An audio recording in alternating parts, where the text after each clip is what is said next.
The scent of my garden was the scent of my life, a complex perfume of damp, fertile earth, the spicy notes of marigolds, and the sweet, almost intoxicating fragrance of the climbing roses that clung to our weathered cedar fence. This half-acre of land was my canvas and my sanctuary. For 15 years, my hands, perpetually stained with soil, had worked this patch of earth, transforming it from a barren patch of clay into a vibrant, living tapestry. It was a project I had nurtured with the same patient devotion I had given to my marriage to Michael Sullivan. Inside our beautiful, comfortable home, the gentle clinking of ice cubes against a heavy glass tumbler announced his return from the city. He appeared at the kitchen's screen door, a silhouette against the warm glow of the interior lights.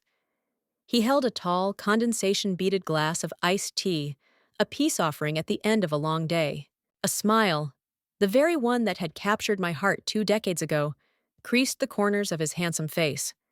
But lately, that familiar smile seemed like a carefully constructed mask, hiding a weariness that went deeper than a long day at the office. A shadow lurked just behind his eyes, a flicker of something distant and guarded that I couldn't, or perhaps wouldn't, allow myself to name.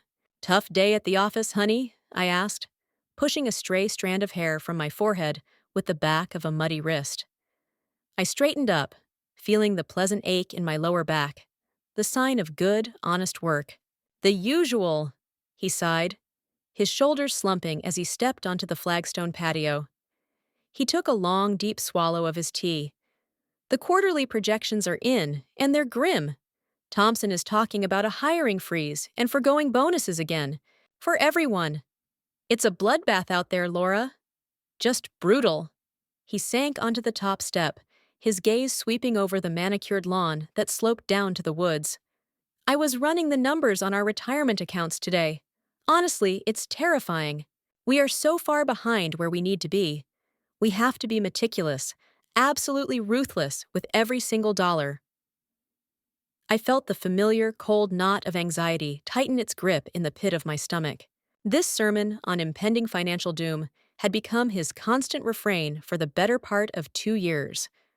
Our life, once a comfortable and easy thing, had become a minefield of budgetary constraints and fiscal anxiety. The idea of a trip to Europe, once a next year for sure promise, was now an impossible fantasy. A simple dinner out at a nice restaurant was a rare extravagance, often followed by his quiet calculations of the cost. Any mention of a significant purchase, a new couch to replace our sagging one, a much-needed upgrade to my ancient laptop, was invariably met with a pained look and a gentle but firm lecture on the virtues of austerity. I had adapted. I became a master of frugality, clipping coupons with a zealot's fervor, learning to expertly mend clothes I would have once tossed, and turning my gardening hobby into a productive vegetable patch that significantly cut our grocery bills. I did it all without a word of complaint, because I believed we were a team, partners in the truest sense, weathering a difficult storm side by side. I believed in the story he told me. "We'll get through it, Michael," I said, my voice softer and more reassuring than I truly felt. I came and sat beside him on the step, the warmth of the stone seeping through my jeans. "We always do. As long as we have each other, we're rich in all the ways that matter." He turned and gave me that smile again, but it was a performance. It didn't warm his eyes. "You're right. You're my rock, Laura. You always have been." He gestured with his glass toward the riot of color in the flower beds. "You pour so much of yourself into this garden. It's breathtaking, a testament to your hard work." His praise, once the highlight of my day, now felt like a gilded cage, beautiful on the outside, but empty and confining. He spoke of our shared struggle, of sacrifice and saving, but his own life seemed oddly insulated from it. His membership at the exclusive Glenview Golf Club remained an untouchable line item in our budget. His wardrobe was full of new, impeccably tailored suits he claimed were necessary for client-facing optics. Just last month, he'd come home with a gleaming new Swiss watch, a masterpiece of engineering he'd sworn he got for an unbelievable steal from a client liquidating assets. When I had gently questioned the 5-figure purchase, his face had hardened. He'd become defensive, coldly reminding me of the critical importance of projecting success.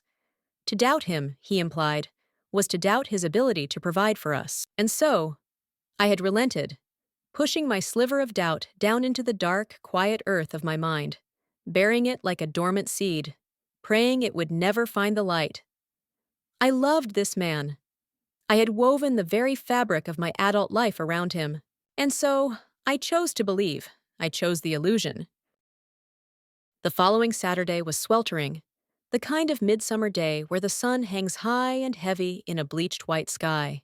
I was on my hands and knees, my face shielded by a wide-brimmed hat, carefully transplanting a row of delicate coleus into a large ceramic planter by the driveway. My world was a small, focused circle of dark soil and vibrant leaves when I heard the unmistakable, rhythmic squeak of the garden gate next door. It was Brenda, my neighbor. Brenda was a human bulletin board in comfortable walking shoes. She possessed an encyclopedic knowledge of the neighborhood's comings and goings, but her gossip was almost always cushioned by a layer of genuine, if occasionally suffocating, goodwill. "Laura, dear, your dahlias are simply magnificent this year. What's your secret?" she called out, her voice carrying easily in the still air as she ambled across her lawn to our shared property line. Her bright yellow sundress was a cheerful affront to the oppressive heat. "Just plenty of sunshine and a little bit of prayer, Brenda," I replied, managing a smile that felt tight on my face. I wasn't truly in the mood for her usual brand of cheerful interrogation. Michael's dire financial warnings had been especially pronounced this week, culminating in a tense discussion about the rising cost of property taxes, and the weight of it all was making my neck and shoulders ache with a familiar, low-grade dread. We engaged in the usual suburban liturgy for a few minutes. The frustrating persistence of crabgrass, the disappointing size of this year's tomatoes, the looming threat of a water ban. I was on the verge of inventing an urgent task in the backyard to make my escape when she leaned closer over the low stone wall, her eyes wide with excitement. Her voice dropped to a conspiratorial stage whisper. "Listen, I just have to tell you, Laura, I think what Michael has done is the most wonderful, thoughtful thing I have ever heard in my life. You married a saint, you truly did. Such a good man, such a good son." I paused mid-scoop, my trowel full of potting soil hovering motionless in the air. The world seemed to stop. "I'm sorry, Brenda? What did Michael do?" Brenda's face lit up like a firecracker, absolutely thrilled to be the one delivering this incredible news. "The house! The house over in Fair Meadow. My sister-in-law, Patty, is a top realtor there, you know, and she handled the entire sale. She called me last night, just bursting. She told me your Michael just bought that gorgeous little gray Cape Cod on Finch Street. And paid for it in cash, Laura. Can you imagine?" Patty said he must have been salting that money away for years. My brain felt like it had been short-circuited. The words refused to form a coherent thought. Fairmeadow. A house. Cash. It was like listening to a broadcast in a language I didn't speak. "A house?" I echoed, my voice sounding faint and foreign, as if it belonged to someone else. "Yes!" Brenda beamed, oblivious to my state of shock. He told Patty it was a surprise for his mother, a place for her to stay comfortably when she visits, and for her to eventually move into when the time comes. He mentioned she's been unwell lately, the poor dear, and he was so worried. He said he just wanted her close by so he could be there for her, to take care of her. I tell you, it's just so sweet your husband bought that house for his sick mother. The heavy metal trowel slipped from my suddenly numb and nerveless fingers, clattering loudly against the flagstone walkway. Brenda's words replayed in my head, each one a wrecking ball slamming into the carefully constructed foundation of my 15-year marriage. His sick mother. My mother-in-law, Eleanor, lived in Reno, Nevada. I had just spoken to her on the phone 2 nights ago. She was regaling me with stories of her latest adventure, a week-long photography workshop in the Sierra Nevada mountains, and was, to use her exact phrase, healthier than a horse. Eleanor Sullivan was not sick. She was not moving. She hadn't set foot in our state for the better part of a decade. The blood drained from my face with such a violent rush that I felt dizzy. The vibrant red and green of the coleus plants blurred into a nauseating, meaningless smear of color. The world tilted precariously, and the only thing that kept me from collapsing was the sudden, diamond-hard, horrifying clarity of the truth. He wasn't buying a house for his perfectly healthy mother. He was buying a house for someone else entirely, and he had used our money. The money he had convinced me we didn't have. The money I had sacrificed and scrimped and worried over for years. The money I saved by not buying a new coat or taking a vacation. To do it. My team, our partnership, our fortress against the world, was a lie. It had only ever been a team of one, with me as the silent, compliant, and deeply underappreciated chief financial officer. That evening, the house I had loved for 15 years felt like a stranger's home. The air, usually filled with the comforting hum of domesticity, was now thick and heavy with the toxic weight of my unspoken knowledge. Every familiar object seemed to mock me. The collection of silver-framed photographs on the mantelpiece, us on our wedding day, laughing on a beach in Mexico 10 years ago, beaming at a family Christmas, was a gallery of deceit, each image a testament to a happiness that was now exposed as an elaborate and cruel fraud. I moved through the kitchen like an automaton, the familiar motions of preparing dinner, feeling alien and disconnected, the sharp chop of the knife on the cutting board, the sizzle of onions in the pan, all sounded unnaturally loud, echoing in the suffocating silence of my churning mind. When Michael walked in, he brushed a light kiss against my cheek, a gesture so ingrained, so utterly devoid of the monstrous betrayal he was perpetrating, that my skin crawled with revulsion. We sat at the antique oak dining table, the one we had triumphantly haggled for at a dusty flea market on our second anniversary, a day I had cherished as a symbol of our shared future.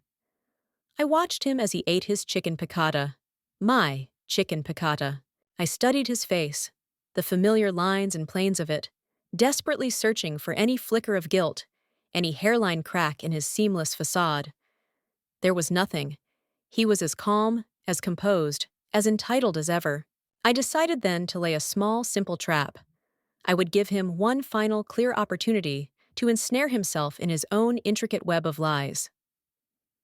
I was doing some thinking today, I began, my voice a marvel of controlled neutrality. And I was wondering, maybe we've been a little too extreme with the budget lately.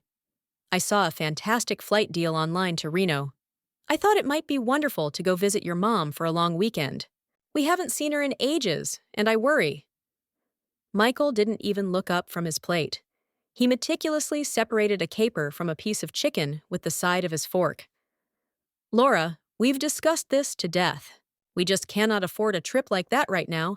It's not just the tickets, it's the hotel, the rental car, eating out. It all adds up to a small fortune.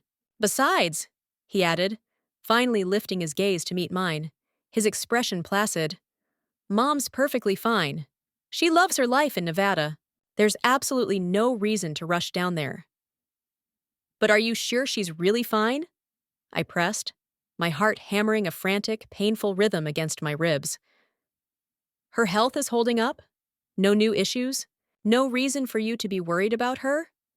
He let out a short, sharp sigh of exasperation, the one he always deployed when I was being, in his words, overly emotional. For the 100th time, Laura, yes, she is fine. She's tough as nails, you know that. Honestly, what is this sudden obsession with my mother's health? He put his fork down with a soft click and reached across the polished wood of the table, his hand covering mine. His touch felt like a cold, venomous thing crawling on my skin. Honey, listen to me.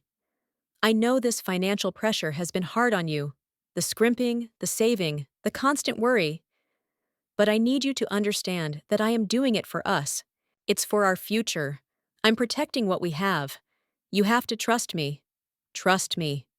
The two words hung in the air between us, so grotesquely obscene in their falsehood that I nearly gagged. He looked me directly in the eye, his expression a perfect, breathtaking performance of earnest sincerity. And he lied. He lied about our money. He lied about his mother. He lied about his motives. And in that precise, crystal-clear moment, the last withered vestiges of my love for him, the love I had nurtured for half my life, simply disintegrated, turning into a pile of cold gray ash in my chest. There was no fresh wave of grief, no gut-wrenching sadness. There was only a terrifying Arctic certainty. I was married to a stranger, A cold-blooded, calculating conman who had systematically stolen 15 years of my life, my financial security, and my blind, unwavering trust. I slowly, deliberately pulled my hand from under his, using the pretense of needing to clear the plates. "You're right," I said, my voice eerily calm and steady. "I'm just being silly. Of course, I trust you." As I turned and walked toward the kitchen, his back to me, a new and powerful emotion began to blossom in the barren, scorched earth landscape where my love had once thrived. A steely, ice-cold, and unshakable resolve. He thought I was his rock, the naive, accommodating, supportive wife he could manipulate with a soft word and a patronizing touch. He was about to learn that a rock, under enough pressure, can be honed into a razor-sharp weapon. The game was no longer his to control, and I was going to play to win.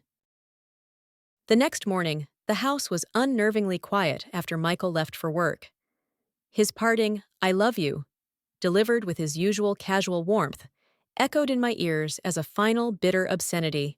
I waited a full 20 minutes, watching from the window as his car disappeared down the street, before I walked with purpose into his home office.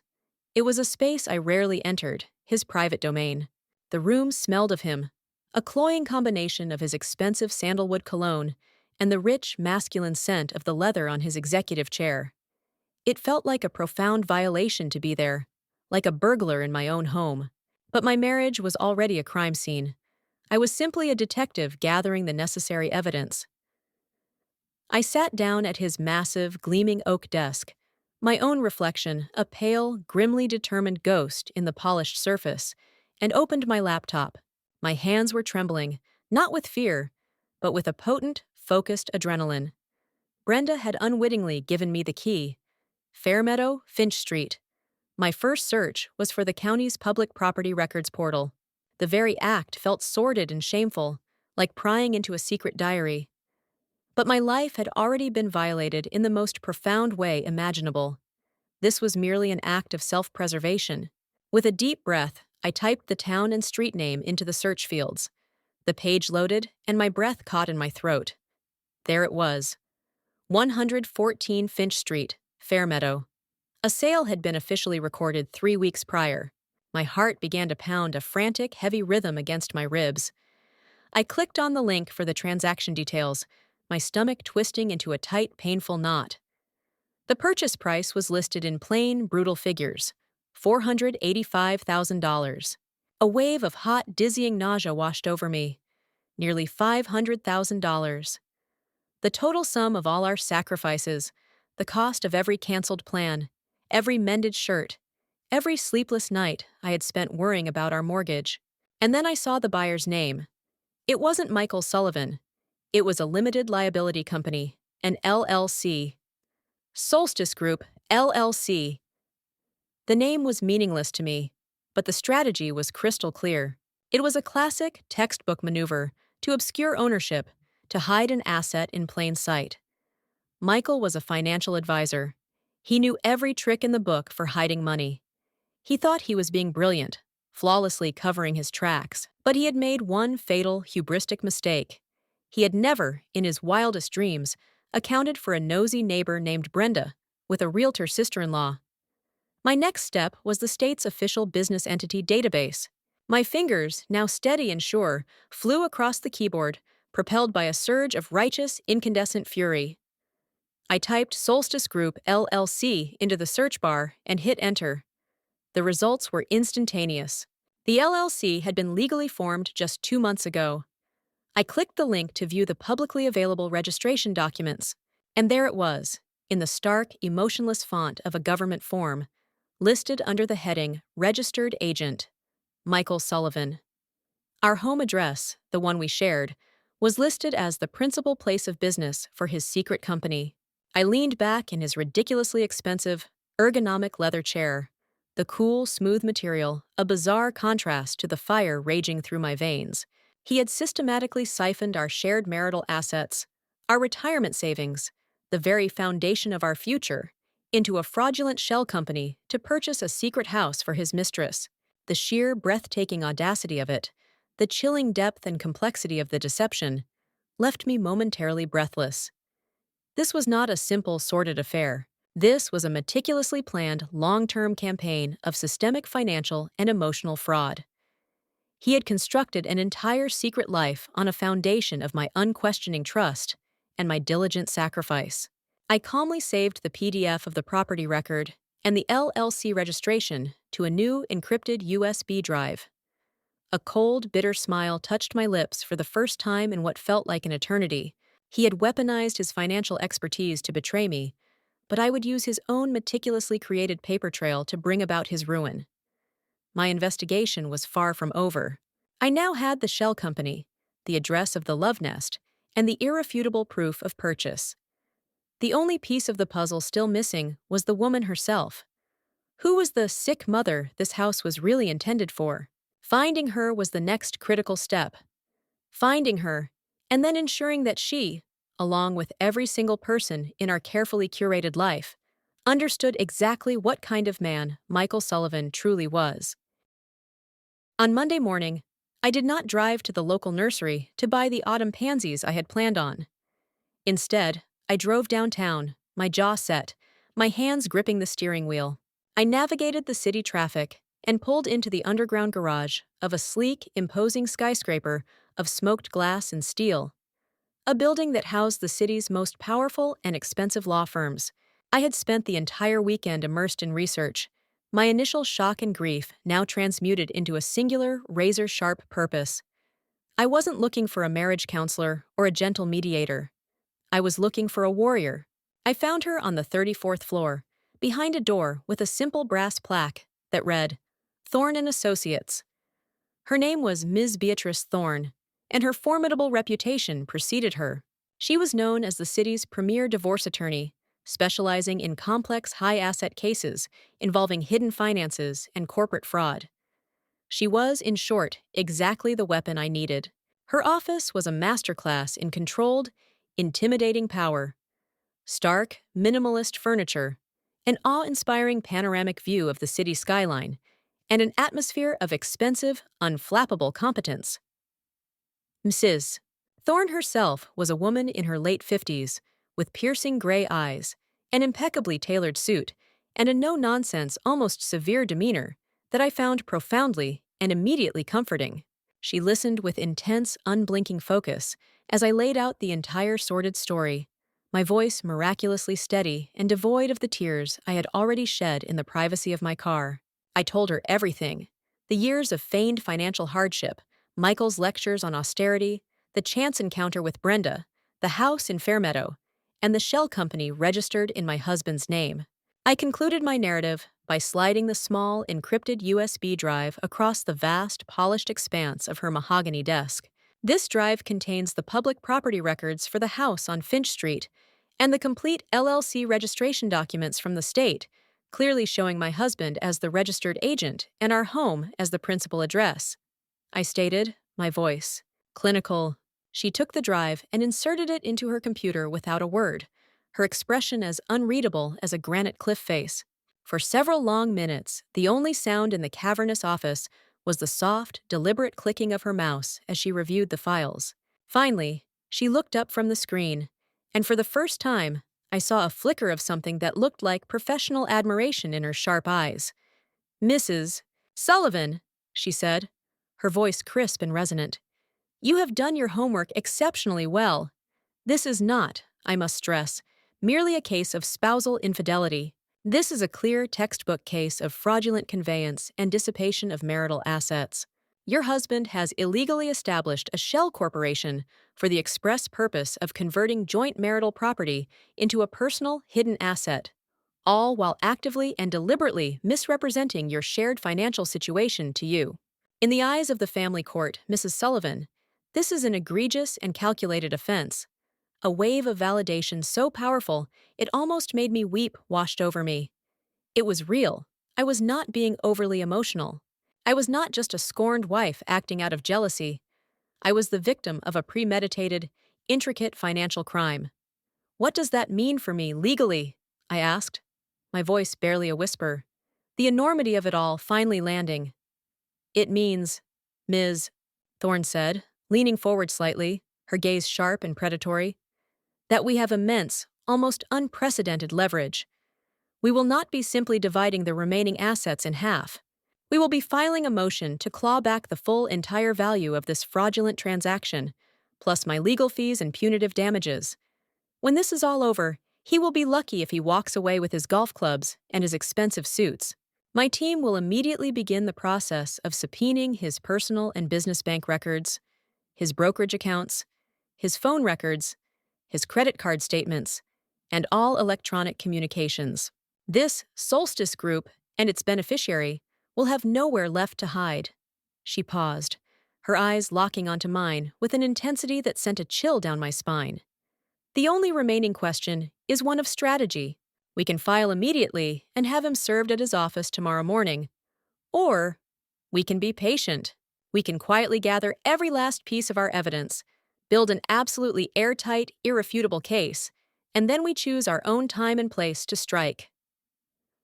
A slow, deliberate, and undeniably cold smile spread across my face. Michael thrived on control. He reveled in the feeling of being the smartest person in any room, of skillfully manipulating everyone around him like pieces on a chessboard. Simply having a process server hand him divorce papers felt too easy, too sterile. It lacked poetry. He deserved to have his meticulously crafted world detonate around him, to feel the same searing public humiliation and shock that he had been so callously inflicting on me in private for years. "Let's wait," I said, my voice now firm and full of a newfound strength. "He has a very big event coming up in 2 weeks, our 15th wedding anniversary. He's planning a massive, ostentatious party at our home to celebrate our unbreakable bond. I think that would be the most fitting moment." Ms. Beatrice Thorne's thin lips curved into a smile that was both chilling and deeply satisfying. "An excellent tactical choice, Mrs. Sullivan. Truly excellent. Let the preparations begin." The 2 weeks that followed were the most grueling and surreal performance of my life. I had to become a consummate actress, a Meryl Streep of marital deceit, flawlessly playing the role of the adoring, slightly overwhelmed wife, orchestrating a milestone celebration. To the outside world, and especially to Michael, everything was a portrait of domestic bliss. I sat with him on the patio in the evenings, discussing catering menus, nodding thoughtfully as he debated the merits of salmon versus beef tenderloin. I spent an entire afternoon tasting cake samples, dutifully reporting back on the nuances between buttercream and fondant. I approved floral arrangements, finalized the guest list, and coordinated with the rental company. I smiled when he smiled. I laughed at his jokes. I played my part. But beneath this placid, smiling surface, I was a maelstrom of cold, focused activity, communicating daily with Ms. Thorne's office through a secure messaging app, my second secret life running parallel to the charade. Every evening, Michael would come home, full of himself, and ask for updates on the party, his face a perfect mask of loving, husbandly anticipation. "Did you manage to book that string quartet for the cocktail hour, honey? I think it adds a real touch of class. Very us." He was so blissfully, arrogantly unaware, so completely cocooned in his own self-importance, that he was blind to the gaping abyss opening right at his feet. He interpreted my meticulous, obsessive planning as a heartfelt tribute to him, to us. In reality, every checked box on my gilded to-do list was another nail being hammered into the lid of his coffin. I've taken care of every last detail," I'd reply, my smile feeling like a taut, painted-on mask. "It's going to be a night that absolutely no one will ever forget. I promise you that." While I was playing the role of party planner, Ms. Thorne's formidable team was working with the precision of a special ops unit. The subpoenas, issued under a judicial seal to ensure secrecy, had been served, and the information began to pour in, a deluge of deceit. They unearthed years of statements from a secret credit card, all mailed to a private P.O. box in the city. The statements were a roadmap of his secret life, tens of thousands of dollars spent on lavish dinners at restaurants I'd only read about, weekend trips to Napa and Santa Barbara I was never invited on, and a litany of extravagant gifts I never received. They discovered a recurring monthly payment to a luxury car dealership for the lease on a sleek silver convertible, a car I had never once laid eyes on. And finally, they found her. The name associated with the supplementary credit card, the recipient of the designer handbags and diamond earrings, the passenger on the romantic getaways. Her name was Vanessa, a junior marketing associate at his firm. Young, ambitious, and the most soul-crushingly predictable cliché imaginable. The most damning piece of evidence, however, the one that made me physically ill, came from his subpoenaed phone records. The call and text log between him and Vanessa was so extensive it was measured in thousands of pages. But buried within that mountain of sordid communication was one specific call, made on the very day he had closed on the house in Fairmeadow. It was a 45-minute call to a high-end interior design firm, followed by another call to a premium landscaping company that specialized in estate-level gardens. He wasn't just buying his mistress a house. He was having it professionally decorated, furnished and landscaped from top to bottom, building a perfect turnkey new life for her with the money he had stolen from our future. I spoke with Michael's mother, Eleanor, a week before the party. She called me, bubbling with excitement. 15 years, Laura. It feels like just yesterday Michael was a bundle of nerves, asking your dear father for your hand in marriage. You have been such a wonderful, steadying influence on him.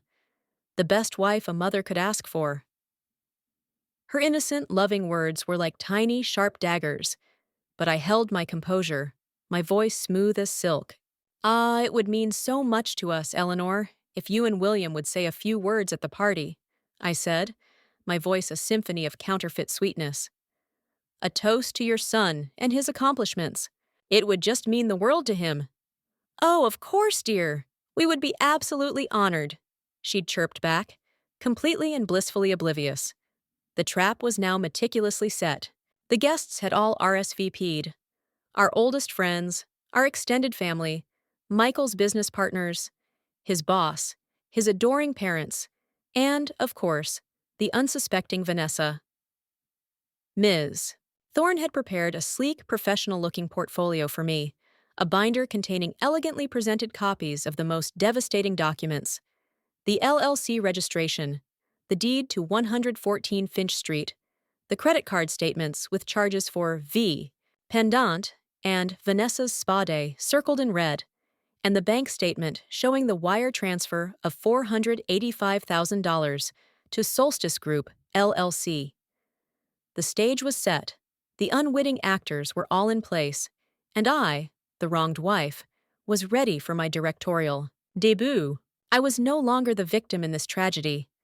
I was the author of its final explosive act.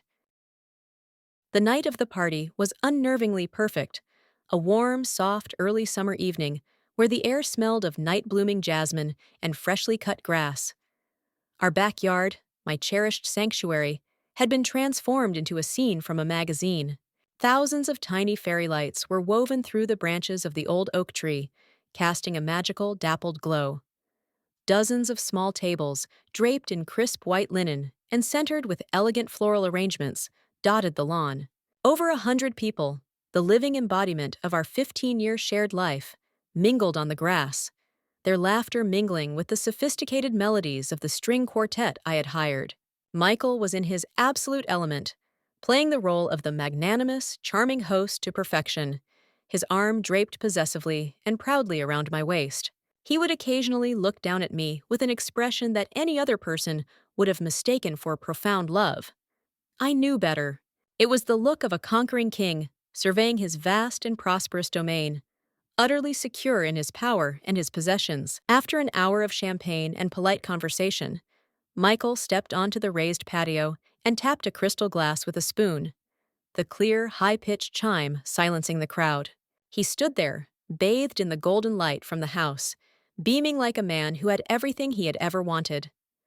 "My wonderful friends, my beautiful family," he began, his voice smooth and rich, resonating with a practiced confidence. "Thank you all for being here to celebrate this incredible milestone with us. 15 years ago, I married the most amazing, supportive, and beautiful woman in the world. Laura, my darling, you are my rock, my partner, my compass, my everything.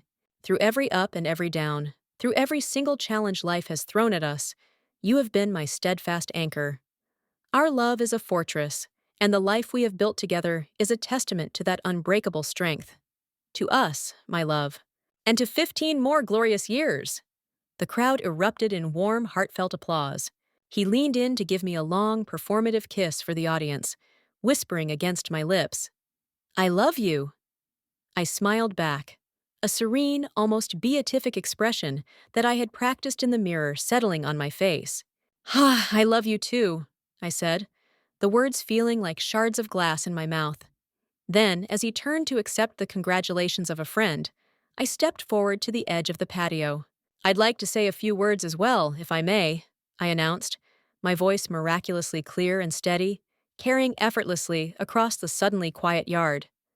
I held up my own champagne flute. "Michael is absolutely right.